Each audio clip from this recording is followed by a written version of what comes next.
അപ്പൊ സമസ്ത കേരള ജംഇയ്യത്തുലമയുടെ വേദികളിൽ നിന്ന് അതിന്റെ പോഷക സംഘടനകളുടെ ക്യാമ്പയിനുകളിലൂടെ ഈ ബിദഈ പ്രസ്ഥാനങ്ങളുടെ പൊയ്മുഖം ഇങ്ങനെ പുറത്തു വന്നുകൊണ്ടിരിക്കുമ്പോൾ സ്വാഭാവികമായിട്ടും നേർക്കുനേർ ആശയപരമായി ഒരിക്കലും ഇതിന് നേരിട്ടുകൊണ്ട് മുന്നോട്ട് പോകാൻ കഴിയില്ല എന്ന് തീരുമാനിച്ചപ്പോ അവരിപ്പോ മറ്റൊരു തന്ത്രം ഉപയോഗിച്ചുകൊണ്ടിരിക്കുകയാണ്. ഇപ്പോൾ ഇവിടുത്തെ സംഘടനാപരമായ ശത്രുക്കൾ, ആദർശപരമായ ശത്രുക്കൾ, സമുദായത്തിന്റെ ഈ മുഖ്യധാര വളരെ അഭിമാനകരമായി ഇങ്ങനെ മുന്നോട്ട് പോകുന്നതിനെ ഒരിക്കലും ഉൾക്കൊള്ളാൻ കഴിയാത്ത പല ആളുകളും ഇന്ന് സമസ്തക്കെതിരെ ഒരു മുന്നണിയായിട്ട് നിൽക്കുകയാണ്. സമസ്ത കേരള ജംഇയ്യത്തുലമ ഇകഴ്ത്തണം, അതിനെ മോശമായിട്ട് ചിത്രീകരിക്കും. പലർക്കും പല താല്പര്യങ്ങളാണ്. ഇന്നിപ്പോ മലയാള മനോരമയിൽ ഒരു വാർത്ത കണ്ടു. സമസ്ത കേരള ജംഇയ്യത്തുലമയുടെ മുഷാവറ യോഗം ചേർന്നിട്ട് ഇന്നലെ ഒരാൾക്കെതിരെ ഒരു സസ്പെൻഷൻ നടപടി എടുത്തു. സസ്പെൻഷൻ, ഡിസ്മിസ് എന്നൊക്കെ പറഞ്ഞ സംഘടനയിൽ സാധാരണ നടക്കുന്ന കാര്യങ്ങളാണ്, എല്ലാ സംഘടനയിലും നടക്കുന്ന കാര്യങ്ങളാണ്. പക്ഷെ മലയാള മനോരമ എഴുതിയത് ഈ സസ്പെൻഡ് ചെയ്യപ്പെട്ട വ്യക്തി മുസ്ലിം ലീഗിനെ പ്രകീർത്തിച്ചു പ്രസംഗിച്ചതിന്റെ പേരിലാണ് സമസ്ത മുഷാവറ നടപടിയെടുത്തത്. ഇത് 100% പച്ചക്കളവാണെന്ന് മാത്രമല്ല, മലയാള മനോരമ അതുമായി ബന്ധപ്പെട്ട ആളുകളോട് ചോദിക്കാനുള്ള ഒറ്റ ചോദ്യം, മലയാള മനോരമ കാസ എങ്ങാനും നടത്തിപ്പിന് ഏറ്റെടുത്തിട്ടുണ്ടോ എന്നാണ് അവരുടെ ഇത്തരത്തിലുള്ള എഴുത്തുകൾ നോക്കുമ്പോൾ മനസ്സിലാകുന്നത്. കാരണം കാസയുടെ പ്രധാനപ്പെട്ട പരിപാടി എന്താന്ന് വെച്ച് കഴിഞ്ഞാൽ മുസ്ലിം സമുദായത്തിനും ഭിന്നിപ്പുണ്ടാക്കണം, മുസ്ലിം സമുദായം ക്രിസ്ത്യൻ സമുദായം തമ്മിൽ ഭിന്നിപ്പുണ്ടാക്കണം. ഇതാണ് കാസയുടെ പ്രധാനപ്പെട്ട ഉത്തരവാദിത്വം. കാസയുടെ പിന്നിൽ പ്രവർത്തിക്കുന്നത് സാക്ഷാൽ സംഘപരിവാറാണ്. ആ കാസയുടെ ഭാഷയിലാണ് ഇപ്പോൾ മലയാള മനോരമ വാർത്ത എഴുതിക്കൊണ്ടിരിക്കുന്നത്. ഇവിടെ നടന്ന സംഭവം എന്താണ്? ആ പരാമർശിക്കപ്പെട്ട പ്രസംഗത്തിലെ ഭാഗം എന്താണ്? കേരളത്തിലെ പള്ളി മദ്രസകൾ നിലനിൽക്കാൻ, സംരക്ഷിക്കാൻ, നല്ല രീതിയിൽ മുന്നോട്ട് പോകാൻ മുസ്ലിം ലീഗിന്റെ സഹകരണം ആവശ്യമാണ് എന്നൊരാൾ പ്രസംഗിച്ചു. ആ പ്രസംഗിച്ചതിന്റെ പേരിലാണ് സസ്പെൻഡ് ചെയ്യപ്പെട്ടത്. ഞാനും പ്രസംഗിക്കുകയാണ്. മുസ്ലിം ലീഗിന്റെ സഹകരണത്തോടു കൂടിയാണ് ഇവിടുത്തെ പള്ളികളും മദ്രസകളും സ്ഥാപനങ്ങളൊക്കെ സംരക്ഷിച്ചു പോരുന്നത്. ആ പ്രസ്ഥാനത്തിന്റെ സഹകരണം എമ്പാടും നമ്മുടെ സംവിധാനങ്ങൾക്ക് ലഭ്യമായിട്ടുണ്ട്. ഇത് സംഘടനാ വിരുദ്ധ? ഇതിൽ നാളെ എന്നെ പുറത്താക്കുവോ? ഇതെല്ലാവരും അംഗീകരിക്കണ കാര്യമല്ലേ? ആർക്കാണ് അതിൽ തർക്കമുള്ളത്? ഇവിടെ മുസ്ലിം ലീഗിന്റെ പ്രവർത്തകന്മാരാണ്, അവർ തന്നെ ആയിരിക്കും പലയിടങ്ങളിൽ സമസ്തയുടെ പ്രവർത്തകന്മാർ. അവർ കൂടിയിട്ടല്ലേ നാട്ടിലെ പള്ളി മദ്രസയൊക്കെ നടക്കുന്നത്? എന്താണ് അതിൽ അത്ഭുതമുള്ളത്? അങ്ങനെ ആൾ പ്രസംഗിച്ചതിന്റെ പേരിൽ സമസ്ത നടപടി എടുക്കുവോ? അതെല്ലാവരും പറഞ്ഞുകൊണ്ടിരിക്കുന്ന കാര്യമാണ്, അതൊരു യാഥാർത്ഥ്യവുമാണ്. അതല്ല പ്രശ്നം. നടപടിയുടെ കാര്യം എന്താണ് എന്നുള്ളത് ഞാനത് ഔദ്യോഗികമായി വിശദീകരിക്കാൻ ആളല്ല. പക്ഷേ ഉത്തരവാദപ്പെട്ട നേതാക്കൾ ഇന്നത് പത്രത്തിലൂടെ കൃത്യമായിട്ട് വിശദീകരിച്ചിട്ടുണ്ട്. സമസ്ത കേരള ജംഇയ്യത്തുലമയെ, അതിന്റെ മഹാനായ അധ്യക്ഷനെ, അതിന്റെ ഉത്തരവാദപ്പെട്ട ആളുകൾക്ക് ചേരാത്ത ഭാഷയിലും ശൈലിയിലും പൊതുയിടങ്ങളിൽ വിമർശിച്ചാൽ, അത് ഞാൻ വിമർശിച്ചാൽ എനിക്കെതിരെ നടപടി വരും. സമസ്തയിൽ ആര് സംഘടനാ വിരുദ്ധ പ്രവർത്തനം നടത്തിയാലും ആരും ബഹുമാനിച്ചുകൊണ്ടിരിക്കുന്നില്ല. അത് സമസ്തയുടെ ഒരു പൊതു രീതിയാണ്.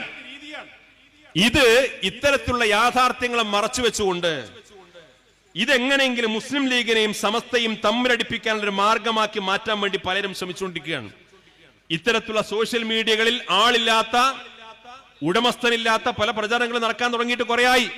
ഇപ്പൊ മലയാള മനോരമ പോലെയുള്ള സംഘടനാ പത്രമാധ്യമങ്ങളും അത് ഏറ്റെടുത്തിരിക്കുകയാണ്.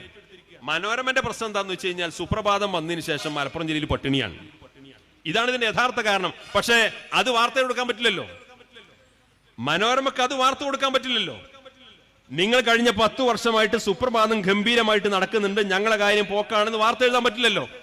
അപ്പൊ സ്വാഭാവികമായിട്ടും സമസ്ത കേരള ജംഇയ്യത്തുലമയെ ഇകഴ്ത്താൻ എന്തുണ്ട് വഴി? അതിന് മലയാള മനോരമ അത്തരം ശ്രമങ്ങൾ നടത്തിക്കൊണ്ടിരിക്കുകയാണ്. ജമാഅത്തെ ഇസ്ലാമി പിന്നെ പണ്ട് ഈ ഏർപ്പാടിൽ നടക്കുന്നവരാണ്. അത് അവരുടെ ഒരു ജനിതക സ്വഭാവമാണ്. ഭിന്നിപ്പിന് എന്തെങ്കിലും അഭിപ്രായ വ്യത്യാസം എവിടെയുണ്ടോ അവിടെ കയറി ഇടപെട്ടിട്ട് പരമാവധി രണ്ടാക്കാൻ വേണ്ടിയിട്ടുള്ള ശ്രമങ്ങൾ. ഇന്നലെ മീഡിയ 1 ചാനലിന്റെ ഓൺലൈനിൽ വാർത്ത വന്നു. ആ ഓൺലൈൻ വാർത്ത എന്താണെന്നറിയോ? ഇന്നലെ സമസ്തയുടെ 100ാം വാർഷിക സംഘാടക സമിതി യോഗം നടക്കുകയാണ്. ആ സംഘാടക സമിതി യോഗം പാണക്കാട് സയ്യിദ് സ്വാദിഖ് അലി ശിഹാബ് തങ്ങളുടെ നേതൃത്വത്തിൽ ബഹിഷ്കരിച്ചു പോയി. തങ്ങളാ വൈക്ക് വന്നിട്ടില്ല. എന്നിട്ട് തങ്ങൾ യോഗം ബഹിഷ്കരിച്ചു പോയി. സംഘാടക സമിതിയുടെ മുഖ്യ രക്ഷാധികാരിയാണ് സ്വാദിഖ് അലി ശിഹാബ് തങ്ങൾ. ആ സംഘാടക സമിതിയിൽ പാണക്കാട് സാദാത്യങ്ങളൊക്കെ പ്രധാനപ്പെട്ട ഭാരവാഹിത്വം വഹിക്കുന്നവരാണ്. അപ്പൊ സ്വാഭാവികമായിട്ടും ഇവിടെ ഇതേപോലെയുള്ള ബിദഈ പ്രസ്ഥാനങ്ങളും അവരെ നടത്തുന്ന പത്രപ്രസിദ്ധീകരണങ്ങളും മീഡിയകളും പല കാരണങ്ങളാൽ സമസ്തയോട് അസൂയയും വെറുപ്പും ഒക്കെ പുറത്തുന്ന ആളുകളൊക്കെ കർട്ടന് പിന്നിൽ ഒറ്റക്കെട്ടായി നിന്നുകൊണ്ട് സമസ്തയിൽ എന്തൊക്കെയോ രൂക്ഷമായ പ്രശ്നങ്ങൾ നടക്കുന്നുണ്ട്, ഇതാ വളരാൻ പോകുന്നു, ഇതാ ഭിന്നിക്കാൻ പോകുന്നു എന്നൊക്കെയുള്ള കെത്ത് കഥകൾ മെനഞ്ഞുണ്ടാക്കി സമസ്തയും മുസ്ലിം ലീഗും തമ്മിൽ വലിയ പ്രശ്നമാണ് എന്ന് വരുത്തി തീർത്തിട്ട് ജനങ്ങൾക്കിടയിൽ തെറ്റിദ്ധാരണ ഉണ്ടാക്കാൻ വേണ്ടി ശ്രമിച്ചുകൊണ്ടിരിക്കുകയാണ്. ഇവിടെ CAC-യുമായി ബന്ധപ്പെട്ട വിഷയമുണ്ടായിരുന്നു. അതുമായി ബന്ധപ്പെട്ട സമസ്ത അന്തിമമായ ഒരു തീരുമാനം പ്രഖ്യാപിച്ചു. ആ തീരുമാനം പ്രഖ്യാപിച്ചപ്പോ അതിന്റെ കാര്യകാരണങ്ങൾ നമ്മുടെ ഉത്തരവാദപ്പെട്ട നേതാക്കൾ വേദികളൊക്കെ വിശദീകരിക്കാൻ തുടങ്ങിയപ്പോ അതങ്ങനെ വിശദീകരിച്ച് പോയി കഴിഞ്ഞാൽ ഇത് നടത്തിക്കുന്ന ആളുകൾക്ക് വലിയ പ്രയാസം ഉണ്ടാകും എന്ന് മനസ്സിലാക്കി അവർ മുൻകൂട്ടി കണ്ടൊരു മാർഗമാണ് സമസ്ത കേരള ജംഇയ്യത്തുലമയും മുസ്ലിം ലീഗും തമ്മിൽ വലിയ പ്രശ്നമാണ് എന്ന് ഇല്ലാത്ത കെട്ടുകഥകൾ മെനഞ്ഞുണ്ടാക്കിയിട്ട് ഇങ്ങനെ നിരന്തരമായ സാമൂഹ്യ മാധ്യമങ്ങളിലൂടെ പ്രചരണങ്ങൾ നടത്തുക, നമ്മുടെ ആദരണീയരായ പണ്ഡിതന്മാരെയും ഉസ്താദുമാരെയും ഇകഴ്ത്തി കാണിക്കുക. അങ്ങനെ സമസ്ത കേരള ജംഇയ്യത്തുലമക്ക് സമൂഹത്തിലുള്ള എല്ലാ നല്ല ഇമേജുകളെയും തകർത്ത് കളയാൻ വേണ്ടിയിട്ടുള്ള ആസൂത്രിതമായ ശ്രമമാണ് പലരും നടത്തിക്കൊണ്ടിരിക്കുന്നത്. ഈ ആളുകളൊക്കെ സമസ്ത കേരള ജംഇയ്യത്തുലമയുടെ ചരിത്രം പരിശോധിക്കണം. ഇവരെ ഇതേപോലുള്ള ആരെങ്കിലുമൊക്കെ ഒന്ന് മാറ്റി നിർത്തിയ പുറത്തേക്കപ്പെടുക ചെയ്യുമ്പോഴേക്ക് സാമൂഹ്യ മാധ്യമങ്ങളിലൂടെ 4 എഴുത്ത് എഴുതിയാൽ സമസ്ത കേരള ജംഇയ്യത്തുലമ തകർന്നു പോകുമെന്നാണ് ഇവരൊക്കെ ധരിക്കുന്നുണ്ടെങ്കിൽ സമസ്ത കേരള ജംഇയ്യത്തുലമയുടെ 100 കൊല്ല ചരിത്രത്തിനിടയിൽ സംഘടനാപരമായ കാരണങ്ങളാൽ ആശയപരമായ കാരണങ്ങളാൽ പല ആളുകളെയും ഇടയ്ക്കിറക്കി വിട്ടിട്ടുണ്ട്. അത് സമസ്തയുടെ ചരിത്രത്തിൽ ഉടനീളം കാണാൻ പറ്റും. അവർക്കൊന്നും ഈ നിമിഷം വരെ സമസ്ത കേരള ജംഇയ്യത്തുലമക്ക് ഒരു പോറൽ ഏൽപ്പിക്കാൻ കഴിഞ്ഞിട്ടില്ലെങ്കിൽ ഇതുപോലുള്ള ആളുകൾക്കൊന്നും സമസ്ത കേരള ജംഇയ്യത്തുലമയെ തൊടാൻ കഴിയില്ല എന്ന് മാത്രമേ സൂചിപ്പിക്കാറുള്ളൂ. അതുകൊണ്ട് അത്തരം വഴികളൊന്നും ആരും ഉപയോഗപ്പെടുത്തേണ്ടതില്ല. സമസ്ത കേരള ജംഇയ്യത്തുലമയുടെ കേന്ദ്ര മുഷാവറ യോഗം ചേർന്നുകൊണ്ട് ഇന്ന് കേരളത്തിൽ ജീവിച്ചിരിക്കുന്ന പ്രഗത്ഭരായ പണ്ഡിതന്മാർ നിരന്തരമായ കൂടിയാലോചനകളിലൂടെ നിരന്തരമായ ചർച്ചകളിലൂടെ സസൂക്ഷ്മം നിരീക്ഷിച്ചുകൊണ്ട് അതിന്റെ വരുംവരായികൾ പഠിച്ചുകൊണ്ട് അവരന്തിമമായ ഒരു തീർപ്പ് കൽപ്പിച്ചു കഴിഞ്ഞാൽ അവിടെയാണ് കേരളത്തിലെ മുസ്ലിം ഉമ്മത്ത് നിലനിൽക്കുക എന്നുള്ളത് ഈ 100 വർഷത്തെ ചരിത്രം സാക്ഷിയാണ്. സമസ്ത അനാവശ്യമായി ഇടപെടാറില്ല, സമസ്ത അനാവശ്യമായി വിവാദം ഉണ്ടാക്കാറില്ല. പക്ഷേ സമസ്ത കേരള ജംഇയ്യത്തുലമയുടെ ആശയപരമായ ഭദ്രത, സംഘടനാപരമായ ഭദ്രത, ആ കെട്ടുറപ്പിനെ തകർക്കാൻ ആര് വന്നാലും അവർക്കെതിരെ ശക്തമായ നിലപാട് സ്വീകരിക്കുക എന്നുള്ളത് ഈ പ്രസ്ഥാനം ഇനിയുള്ള കാലത്തും അടുത്ത തലമുറക്കും അതിന്റെ സമ്പൂർണമായ ഐശ്വര്യത്തോടുകൂടി ഇവിടെ നിലനിർത്തുക എന്ന് താല്പര്യപ്പെടുന്ന ഓരോരുത്തരുടെയും ഉത്തരവാദിത്വമാണ്. അതുകൊണ്ട് ഞാൻ എന്റെ വാക്കുകൾ അവസാനിപ്പിക്കുന്നു. എന്റെ പ്രിയപ്പെട്ട രക്ഷിതാക്കൾ, ഇവിടെ ഒരുമിച്ച് കൂടിയിട്ടുള്ള മഹല്ല് ഭാരവാഹികൾ, മദ്രസ ഭാരവാഹികൾ, എന്റെ ചെറുപ്പക്കാർ, വിദ്യാർത്ഥികൾ, സഹപ്രവർത്തകർ ചിന്തിക്കേണ്ട പ്രധാനപ്പെട്ട കാര്യം, നമുക്കിടയിൽ വലിയ തോതിലുള്ള ഭിന്നിപ്പും വിദ്വേഷവും ഉണ്ടാക്കാൻ വേണ്ടിയിട്ടുള്ള ആസൂത്രിതമായ ശ്രമങ്ങൾ നടക്കുന്നുണ്ട്. സമസ്ത കേരള ജംഇയ്യത്തുലമയും മുസ്ലിം ലീഗും അഭിപ്രായ വ്യത്യാസമില്ല, അഭിപ്രായ വ്യത്യാസം ഉണ്ടാകേണ്ട ആവശ്യവുമില്ല. സമസ്ത കേരള ജംഇയ്യത്തുലമയും പാണക്കാട് സാദാത്യങ്ങളും അഭിപ്രായ വ്യത്യാസമില്ല, അഭിപ്രായ വ്യത്യാസം ഉണ്ടാകേണ്ട കാര്യമില്ല.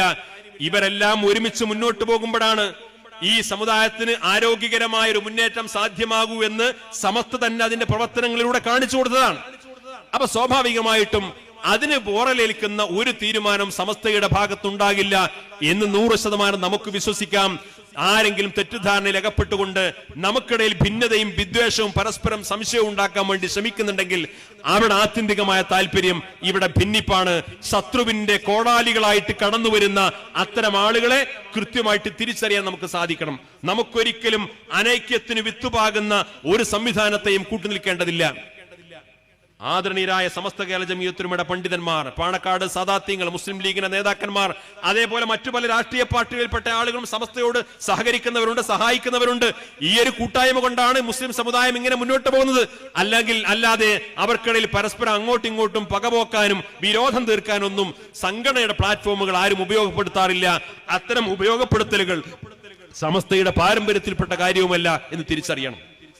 സാമൂഹ്യ മാധ്യമങ്ങളിൽ വാട്സപ്പ് ഗ്രൂപ്പുകൾ രൂപീകരിച്ചുകൊണ്ട് കള്ളക്കഥകൾ മെനഞ്ഞുണ്ടാക്കിയിട്ട് പരസ്പരം മനുഷ്യനെ തമ്മിലടിപ്പിക്കുന്ന, പരസ്പരം തമ്മിൽ തെറ്റിക്കുന്ന ഇത്തരത്തിലുള്ള രീതികൾ ഇന്ന് വളർന്നുകൊണ്ടിരിക്കുകയാണ്. നമ്മൾ അറിയേണ്ടത് സമസ്ത കേരള ജംഇയ്യത്തുലമ ഇക്കാലം അത്രയും അത് എന്ത് തീരുമാനങ്ങൾ എടുക്കുമ്പോഴും ആ തീരുമാനം ഒരു പക്ഷെ പെട്ടെന്ന് വരാൻ പ്രയാസമാണ്.